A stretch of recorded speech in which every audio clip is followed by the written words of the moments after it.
So this presentation looks specifically at the draft placemaking guidance for infill and backland development. This updated document, together with the placemaking guidance for residential development and the guidance for householder developments, will provide SPG and supported policies in the Swansea LDP, and once adopted will be used in the determination of planning applications.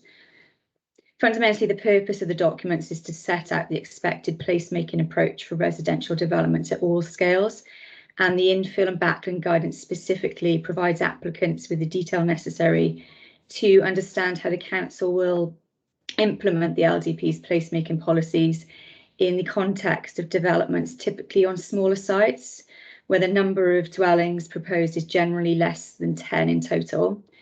These are often in close proximity to existing homes and within existing communities. So these types of developments make up the main development management workload and allow for the densification of existing places. So the current infill and backland design guide forms part of the existing design guidance documents that the council has been using for a number of years. The infill and backland design guide and residential design guide adopted in 2014, and the householder design guide back in 2008. So each of the draft documents,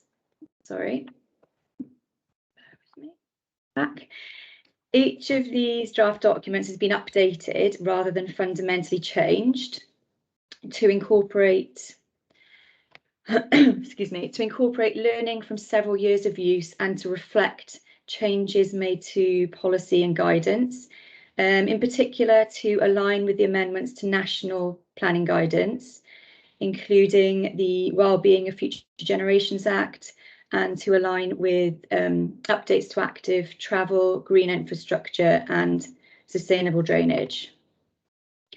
So the importance of placemaking has been embraced as a cornerstone of the national planning agenda in Wales. This is emphasised in the Placemaking Wales Charter, with the aim being to steer all those involved in the planning process to think about the whole place rather than just single developments. So in its simplest form, placemaking is a people-centred approach to planning, design and management of places, and applies at all scales in all places. So this ranges from larger schemes of several hundred new homes, which Steve has just touched upon in the previous presentation, down to smaller scale infill and backland developments, as well as more minor householder schemes. Appropriate infill and backland developments, these offer opportunities to provide homes in locations which are well linked to existing communities, facilities and public transport, hereby meeting the aspirations to create sustainable and cohesive communities whilst increasing densities in existing settlements. So the document sets out the overarching principles which should be reflected in both infill and backland development, which include key principles of placemaking, advice on privacy and guidance on how to incorporate biodiversity, GI and SUDS features into new schemes. The objective being to achieve good quality homes which integrate positively with the context, preserve the amenity of existing properties, and provide occupants with a high quality living environment. The document is then structured to look at specific design guidance, first at infill development, which comprises residential development that is located in gap sites within an existing street or lane frontage, and then looks at backland development, which comprises small-scale developments to the rear of existing dwellings. So, as is the case in the existing document, the placemaking process is clearly set out in the updated version.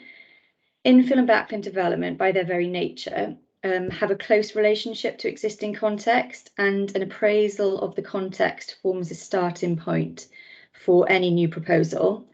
The document then sets out the benefits of the pre-application advice process provided by the council and how this is beneficial in assisting the quality of development, and also how this process can help speed up the determination of subsequent planning applications.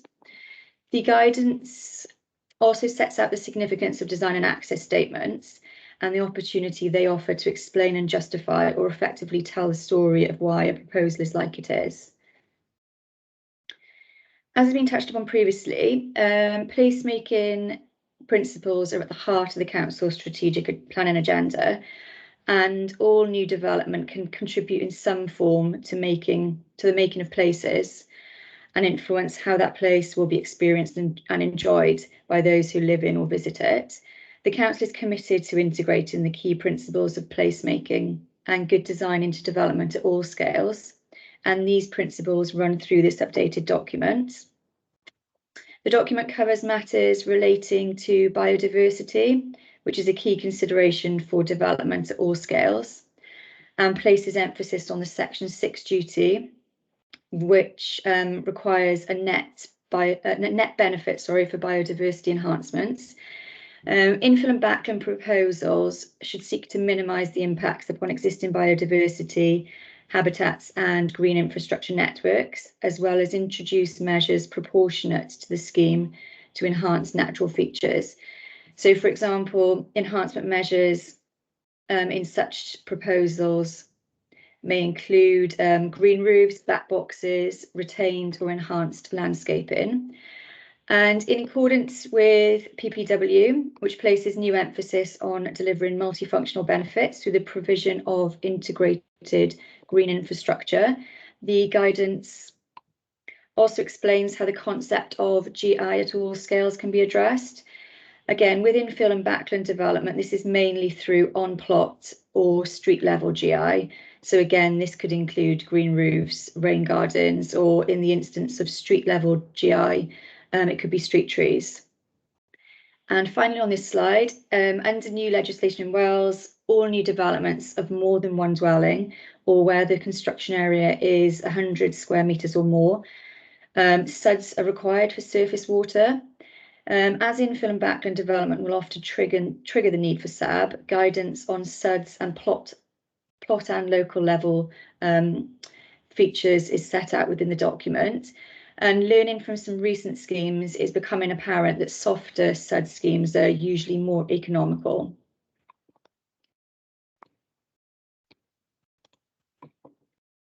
And then in terms of residential amenity, again, as Steve has touched upon in the previous presentation, the document has been updated to set out the relevant internal space standards required for new homes, with proposals being assessed against the floor space table, which is based on the nationally described space standard, which is highlighted on this slide now.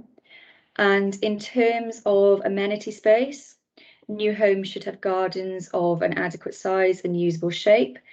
Generally, gardens should be at least the same size as the footprint of the house. And where flats are proposed, balconies or Juliet balconies are expected to be provided above ground floor level. Again, these should be of a usable size and have a functional purpose. And as in the previous document, the guidance is also provided on the 3 O's. So that's avoiding overbearing, overshadowing, and overlooking impacts of new development.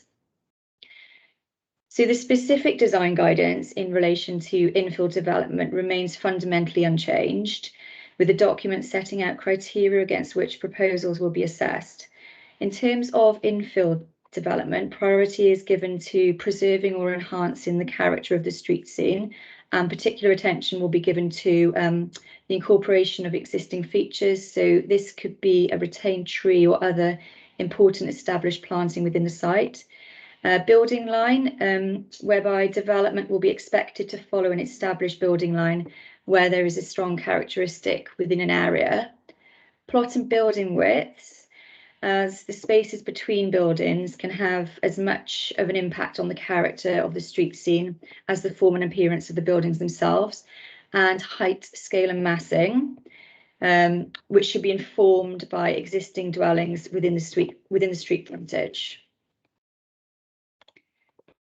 And also relevant to infill development, so we've got character and appearance. So the starting point for the character of a new development should be an appraisal of the context of the site, and new development should reflect positive elements of local character. The materials and details of infill development, including boundary treatments, should also be informed by a context analysis of the local area. And also new developments must incorporate safe and safe arrangements for parking and access. And in terms of Backland development, again, the general design guidance remains fundamentally unchanged. Backland sites generally have no street frontage. However, they must still be well designed and of an appropriate scale to suit their context. Many of the same criteria we've touched upon on the infill slides apply in the assessment of Backland sites. So again, the incorporation of existing features, height, scale and massing, but with Backland development, these should be subservient in scale and size in relation to frontage plots. And as with infill development, the starting point for the character of a new development should be an appraisal of the context of the site. And generally, new development should be informed by the immediate buildings and the wider locality, reflecting positive elements of local character. And also the document moves on to assess more criteria in terms of Backland development. So whilst Backland development is largely out of prominent view, this is not an excuse for poor design or substandard use of materials. So materials, for example, should be selected to reflect the best aspects of local character. And as with infill proposals, boundary treatment should form part of the character appraisal, and Backland development must incorporate safe arrangements for access and parking. The guidance also notes that tandem development, whereby a new house is placed directly behind an existing house, with both properties sharing the same driveway. This is often unacceptable due to issues with access, disturbance, and lack of privacy. And finally, it is noted that comprehensive development can be beneficial, whereby sufficient land from a number of rear gardens can be bought together to enable a small group of new houses. So this often offers opportunities for a more holistic development. So that was just a very brief overview of the infill and Backland development guidance. I know Steve has touched upon this, but I'll very quickly run through. So in terms of the next steps, the draft SPG is subject to a minimum 6-week period of consultation and engagement, which allows the public, stakeholders and other interested parties to submit comments and contribute to the final version of the SPG. The aim is to ensure that there is a broad consensus of support for its objectives. The webinar will be uploaded onto the website for public viewing, and the closing date for all comments is set as the 13th of August. All comments received will be recorded, evaluated, and where appropriate, will then be fed into the final versions of the SPG document. And we are aiming for the SPG to be adopted in August this year. So following this now, we'll open up to a question and answer session. So I'll ask that the recording is stopped for this.